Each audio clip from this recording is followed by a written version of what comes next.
ओम श्री ओम नमो भगवते वासुदेवाय। जय जय श्री कृष्णा। भक्तजनों, आज हम श्रीमद् भगवत गीता जी के 9वें अध्याय का अभ्यास करेंगे। सबसे पहले हम जानेंगे उसकी महिमा क्या है। तो उसके संदर्भ में एक कहानी है जो अभी हम पढ़ेंगे। महादेव जी कहते हैं, हे पार्वती, अब मैं आदरपूर्वक गीता जी के 9वें अध्याय का वर्णन करूँगा अर्थात उसकी महिमा बताऊँगा। तुम स्थिर होकर सुनो। नर्मदा के तट पर महिष्मती नामक एक नगरी है। वहाँ माधव नाम के ब्राह्मण रहते थे जो वेद वेदांतों के ज्ञाता थे। समय समय पर आने वाले अतिथियों की सेवा करते थे। उन्होंने विद्या के द्वारा बहुत धन कमाकर एक महान यज्ञ का अनुष्ठान आरंभ किया। उस यज्ञ में बलि देने के लिए एक बकरा मंगवाया गया। जब उसे शरीर की पूजा हो गई तब सबको आश्चर्य में डालते हुए उस बकरे ने हंसकर उच्च स्वर से कहा, हे ब्राह्मण, इन बहुत से यज्ञों के द्वारा क्या लाभ है? इनका फल तो नष्ट हो जाने वाला है तथा ये जन्म, जरा और मृत्यु के भी कारण हैं। यह सब करने पर भी मेरी जो वर्तमान दशा है इसे देख लो। बकरे के इस अत्यंत कौतूहलजनक वचन को सुनकर यज्ञ मंडप में बैठे सभी लोग आश्चर्यचकित हुए। तब यजमान ब्राह्मण हाथ जोड़कर बकरे को प्रणाम करके श्रद्धा पूर्वक और आदर के साथ पूछने लगे, आप किस जाति के थे? आपका स्वभाव और आचरण कैसा था तथा किस कर्म से आपको बकरे की योनि प्राप्त हुई? यह सब मुझे बतलाइए। बकरा बोला, हे ब्राह्मण, मैं पूर्व जन्म में ब्राह्मणों के अत्यंत निर्मल कुल में उत्पन्न हुआ था। समस्त यज्ञों का अनुष्ठान करने वाला और वेद विद्या में प्रवीण था। एक दिन मेरी स्त्री ने भगवती दुर्गा की भक्ति से विनम्र होकर अपने बालक के रोग की शांति के लिए बलि देने के निमित्त मुझसे एक बकरा मांगा। तत्पश्चात जब चंडिका के मंदिर में वह बकरा मारा जाने के लगा, उस समय उसकी माता ने मैं श्राप दिया, ओ ब्राह्मणों में नीच पापी, तू मेरे बच्चे का वध करना चाहता है, इसलिए तू भी बकरे की योनि में जन्म लेगा। तब कालवश मृत्यु को प्राप्त होकर मैं बकरा हुआ। यद्यपि मैं पशु योनि में पड़ा हूँ तो भी मुझे अपने पूर्व जन्मों का स्मरण बना हुआ है। हे ब्राह्मण, यदि आपको सुनने की उत्कंठा हो तो मैं एक और आश्चर्यजनक बात बताता हूँ। कुरुक्षेत्र नाम का एक नगर है जो मोक्ष प्रदान करने वाला है। वहाँ चंद्र शर्मा नामक एक सूर्यवंशी राजा राज्य करते थे। एक समय जबकि सूर्य ग्रहण लगा था, राजा ने बड़ी श्रद्धा के साथ काल पुरुष का दान करने की तैयारी की। उन्होंने वेद वेदांतों के पारगामी एक विद्वान ब्राह्मण को बुलवाया और पुरोहितों के साथ वे तीर्थ के पावन जल से स्नान करने को चले गए। तीर्थ के पास पहुंचकर राजा ने स्नान किया और 2 वस्त्र धारण किए। फिर पवित्र और प्रशंसित होकर उन्होंने श्वेत चंदन लगाया और बगल में खड़े हुए पुरोहित का हाथ जो पकड़कर तत्कालोचित मनुष्यों से घिरे हुए अपने स्थान पर लौट आए। आने पर राजा ने यथोचित विधि से भक्तिपूर्वक ब्राह्मण को काल पुरुष का दान किया। तब काल पुरुष का हृदय चीरकर उसमें से एक पापात्मा चंडाल प्रकट हुआ। फिर थोड़ी देर बाद निंदा भी चंडाली का रूप धारण करके काल पुरुष के शरीर से निकली और ब्राह्मण के पास आ गई। इस प्रकार चंडालों की वह जोड़ी आंख लाल किए निकली और ब्राह्मण के शरीर में हठपूर्वक प्रवेश करने लगी। ब्राह्मण मन ही मन गीता के 9वें अध्याय का जाप करते थे और राजा चुपचाप यह सब कौतुक देखने लगे। ब्राह्मण के अंतःकरण में भगवान गोविंद शयन करते थे, वे उन्हीं का ध्यान करने लगे। ब्राह्मण ने जब गीता के 9वें अध्याय का जाप करते हुए अपने आश्रयभूत भगवान का ध्यान किया, उस समय गीता के अक्षरों से प्रकट हुए विष्णु दूतों द्वारा पीड़ित होकर वे दोनों चंडाल भाग गए। उनका उद्योग निष्फल हो गया। इस प्रकार इस घटना को प्रत्यक्ष देखकर राजा के नेत्र आश्चर्य से चकित हो गए। उन्होंने ब्राह्मण से पूछा, विप्रवर, इस महाभयंकर आपत्ति को आपने कैसे पार किया? आप किस मंत्र का जप और किस देवता का स्मरण कर रहे थे? वह पुरुष कौन था और वह स्त्री कौन थी? वे दोनों कैसे उपस्थित हुए? फिर वे शांत कैसे हो गए, यह सब मुझे बतलाइए। तब ब्राह्मण ने कहा, हे राजन, चांडाल का रूप धारण करके भयंकर पाप ही प्रकट हुआ था और वह स्त्री निंदा की साक्षात मूर्ति थी। मैं दोनों को ऐसा ही समझता हूँ। उस समय मैं गीता के 9वें अध्याय के मंत्रों की माला जपता था। उसी का महात्म्य है कि सारा संकट दूर हो गया। हे महापति, मैं नित्य ही गीता के 9वें अध्याय का जप करता हूँ। उसी के प्रभाव से प्रतिग्रह जनित आपत्तियों के पार हो जाता हूँ। यह सुनकर राजा ने उसी ब्राह्मण से गीता के 9वें अध्याय का अभ्यास किया और फिर दोनों ही परम शांति मोक्ष को प्राप्त हो गए। यह कथा सुनकर ब्राह्मण ने बकरे को बंधन से मुक्त कर दिया और गीता के 9वें अध्याय के अभ्यास से परम गति को प्राप्त हुआ। ओम श्री ओम नमो भगवते वासुदेवाय। तो भक्तजनों, यह था श्रीमद् भगवद गीता जी के 9वें अध्याय की महिमा। आइए अब हम श्रीमद् भगवद गीता जी के 9वें अध्याय का अभ्यास करते हैं। श्री कृष्ण भगवान बोले, हे अर्जुन, तुझ दोष दृष्टि रहित भक्त के लिए इस परम गोपनीय ज्ञान के रहस्य के सहित कहूँगा कि जिसको जानकर तू दुख रूप संसार से मुक्त हो जाएगा। यह ज्ञान सब विद्याओं का राजा तथा सब गोपियों का भी राजा एवं अति पवित्र उत्तम प्रत्यक्ष फल वाला है। वो धर्मयुक्त है, साधन करने को बड़ा सुगम और अविनाशी है। हे परम तप, इस तत्व ज्ञान रूप धर्म के श्रद्धा रहित पुरुष मेरे को न प्राप्त होकर मृत्यु रूप संसार चक्र में भ्रमण करते रहते हैं। हे अर्जुन, मुझ परम परमेश्वर परमात्मा से यह सब जगत जल में बर्फ के समान परिपूर्ण है। वो सब भूत मेरे अंतर्गत संकल्प के आधार स्थित है, इसलिए वास्तव में मैं उनमें स्थित नहीं हूँ और वे सब भूत मेरे में स्थित नहीं है। किंतु मेरी योग माया और प्रभाव को देख कि भूतों का धारण पोषण करने वाला और भूतों को उत्पन्न करने वाला भी मेरा आत्मा वास्तव में भूतों में स्थित नहीं है। क्योंकि जैसे आकाश से उत्पन्न हुआ सर्वत्र विचरने वाला महान वायु सदा आकाश में स्थित है, वैसे ही मेरे संकल्पों द्वारा उत्पत्ति वाले होने से संपूर्ण भूत मेरे में स्थित है, ऐसा जान।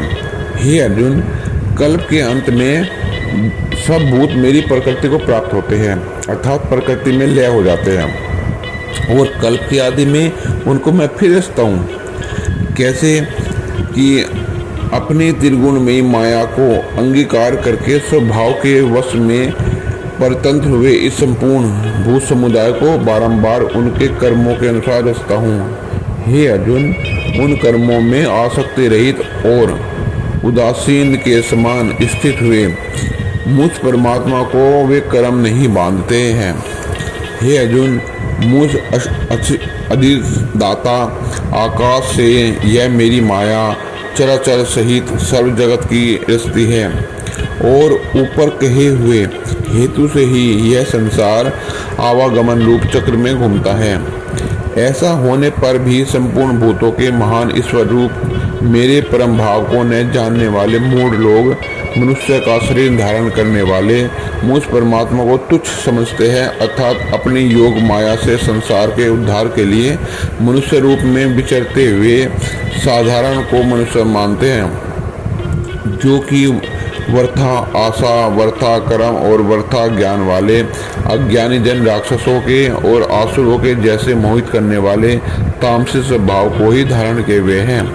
परंतु हे कुंती पुत्र, देवी प्रकृति के आश्रित हुए जो महात्मा जन हैं, वे तो मेरे को सब भूतों का सनातन कारण और नाश रहित अक्षर रूप जानकर अनन्य मन से युक्त हुए निरंतर बजते हैं। वे दृढ़ निश्चय वाले भक्तजन निरंतर मेरे नाम और गुणों का कीर्तन करते हुए तथा मेरी प्राप्ति के लिए यत्न करते हुए और मेरे को बारंबार प्रणाम करते हुए सदा मेरे ध्यान में युक्त हुए अनन्य भक्ति से उपासते हैं। उनमें कोई तो मुझे विराट स्वरूप परमात्मा को ज्ञान यज्ञ के द्वारा पूजन करते हुए एक भाव से, अर्थात सब जो कुछ है सब वासुदेव ही है, इस भाव से उपासते हैं, तथा दूसरे अलग भाव से, स्वामी सेवक भाव से कोई दूसरे अलग अलग प्रकार से मुझे उपासते हैं। क्योंकि कर्तु अर्थात स्रोत कर्म मैं ही हूँ। यज्ञ और पंच महायज्ञ आदि स्मार्त कर्म मैं हूँ। श्रद्धा अर्थात पितरों के निमित्त किया जाने वाला अन्न भी मैं ही हूँ। औषधि अर्थात वनस्पतियाँ भी मैं ही हूँ। मंत्र मैं हूँ, रथ मैं हूँ, अग्नि में मैं हूँ और हवन रूप की भी मैं ही हूँ। हे अर्जुन, मैं ही इस संपूर्ण जगत का धाता अर्थात धारण पोषण करने वाला एवं कर्मों के फल को देने वाला तथा माता पिता और पिता मैं हूँ। और जानने योग्य पवित्र ओमकार तथा ऋग्वेद, सामवेद, यजुर्वेद भी मैं ही हूँ। हे अर्जुन, प्राप्त होने योग्य तथा भरण पोषण करने वाला, सबका स्वामी, शुभ अशुभ का फल देने वाला, सबका वाम स्थान और शरण लेने योग्य तथा प्रति उपकार ने चाहकर हित करने वाला और उत्पत्ति प्रलय रूप तथा सबका आधार निधान और अविनाशी कारण भी मैं ही हूँ। मैं ही सूर्य रूप तपता हूँ और वर्षा को आकर्षण करता हूँ। मैं वर्षाता हूँ। और हे अर्जुन, मैं ही अमृत और मृत्यु एवं सत और असत यह सब मैं ही हूँ। परंतु तीनों वेदों में विधान के वे सकाम कर्मों को करने वाले और सोमरस को पीने वाले एवं पापों से पवित्र हुए पुरुष मेरे को यज्ञों के द्वारा पूछकर स्वर्ग की प्राप्ति को चाहते हैं। वे पुरुष अपने पुण्यों के फल स्वरूप इंद्रलोक को प्राप्त होकर स्वर्ग में दिव्य देवताओं के भोगों को भोगते हुए वे उस विशाल स्वर्गलोक को भोगकर पुण्य क्षीण हो जाने पर मृत्यु लोक को प्राप्त होते हैं। इस प्रकार स्वर्ग के साधन रूप तीनों वेदों में कहे हुए सकाम कर्म के शरण हुए और भोगों की कामना वाले पुरुष बारंबार आने जाने को प्राप्त होते हैं, अर्थात पुण्य के प्रभाव से स्वर्ग में जाते हैं और पुण्य क्षीण हो जाने पर पुनः मृत्यु लोक में आ जाते हैं। जो अनन्य भाव से मेरे में स्थित हुए भक्तजन मुझ परमेश्वर को निरंतर चिंतन करते हुए निष्काम भाव से बसते हैं, उन नित्य एक ही भाव से मेरे में स्थिति वाले पुरुषों का योग से मैं स्वयं प्राप्त कर लेता हूँ। हे अर्जुन, यद्यपि श्रद्धा से युक्त हुए जो सकामी भक्त दूसरे देवताओं को पूजते हैं वे मेरे को ही पूजते हैं, किंतु उनका वह पूजन अविधि पूर्वक है अर्थात अज्ञान पूर्वक है, क्योंकि इस संपूर्ण यज्ञों का भोक्ता और स्वामी मैं ही हूँ। परंतु वे मुझ आदि यज्ञ रूप स्वरूप परमेश्वर को तत्व से नहीं जानते, इसी से गिरते अर्थात पुनर्जन्म को प्राप्त होते हैं। कारण यह नियम है कि देवताओं को पूजने वाले देवताओं को प्राप्त होते हैं, पितरों को पूजने वाले पितरों को प्राप्त होते हैं, भूतों को पूजने वाले भूतों को प्राप्त होते हैं और मेरे भक्त मेरे को ही प्राप्त होते हैं, इसलिए मेरे भक्तों का पुनर्जन्म नहीं होता। हे अर्जुन, मेरे पूजन में यह सुगमता भी है कि पत्र, पुष्प, फल, जल इत्यादि जो कोई भक्त मेरे लिए प्रेम से अर्पण करता है, उस शुद्ध बुद्धि वाले निष्काम प्रेमी भक्त का प्रेम पूर्वक अर्पण किया हुआ वह पत्र पुष्प आदि में सुगम रूप से प्रकट होकर प्रीति सहित खाता हूँ। इसलिए हे अर्जुन, तू जो कुछ कर्म करता है, जो कुछ खाता है, जो कुछ हवन करता है, जो कुछ दान करता है, जो कुछ स्वधर्म चरण आश्रम रूप तप करता है, वह सब मेरे अर्पण कर। इस प्रकार कर्मों को मेरे अर्पण करने रूप संन्यास योग से उत्पन्न हुए मन वाला तू शुभाशुभ फल रूप कर्म बंधन से मुक्त हो जाएगा और उनमें मुक्त हुआ मेरे को ही प्राप्त होगा। यद्यपि मैं सब भूतों में संभाव से व्याप्त हूँ, न कोई मेरा प्रिय है और न अप्रिय है, परंतु जो भक्त मेरे को प्रेम से बसते हैं वे मेरे में और मैं उनमें प्रत्यक्ष प्रकट हूँ। मेरी भक्ति का और भी प्रभाव सुन, यदि कोई अतिशय दुराचारी भी अनन्य भाव से मेरा भक्त हुआ मेरे को निरंतर बसता है, वह साधु ही मानने योग्य है, क्योंकि वह यथार्थ निश्चय वाला है, अर्थात उसने भली प्रकार निश्चय कर लिया है कि परमेश्वर के भजन के समान अन्य कुछ भी नहीं है। इसलिए वह शीघ्र ही धर्मात्मा हो जाता है और सदा रहने वाली परम शांति को प्राप्त होता है। हे अर्जुन, तो निश्चय पूर्वक सत्य जान कि मेरा भक्त नष्ट नहीं होता, क्योंकि हे अर्जुन, स्त्री, वैश्य, शूद्र आदि तथा पाप योगियों वाले जो भी कोई भी होवे वे भी मेरे शरण होकर तो परम गति को ही प्राप्त होते हैं। फिर क्या कहना है कि पुण्यशील ब्राह्मण जन और राजश्री भक्तजन परम गति को प्राप्त होते हैं। इसलिए तू सुख रहित और क्षण भंगुर इस मनुष्य शरीर को प्राप्त होकर निरंतर मेरा ही भजन कर। अर्थात मनुष्य शरीर बड़ा दुर्लभ है, परंतु हे नाशवान और सुख रहित, इसलिए काल का भरोसा न करके तथा अज्ञानता से सुख रूप भासने वाले विषय भोगों में न फंसकर निरंतर मेरा ही भजन कर। केवल मुझ परम परमेश्वर वासुदेव परमात्मा में ही अनन्य प्रेम से नित्य निरंतर अचल मन वाला हो और मुझ परमेश्वर को ही श्रद्धा प्रेम सहित निष्काम भाव से नाम गुण और प्रभाव के श्रवण कीर्तन मनन और पठन पाठन द्वारा निरंतर भजने वाला हो तथा मुझ शंख चक्र गदा पद्म और किरीट कुंडल आदि भूषणों से युक्त पीताम्बर वनमाला और औस्तु भमनीधारी विष्णु का मन वामी और शरीर के द्वारा सर्वस्व अर्पण करके अतिशय श्रद्धा भक्ति और प्रेम से पूजन करने वाला हो और मुझ सर्वशक्तिमान विभूति बल ऐश्वर्य माधुर्य गंभीरता उदारता वात्सल्य और सुहृदयता आदि के गुणों से संपन्न सबके आश्रय रूप वासुदेव को विनय भावपूर्वक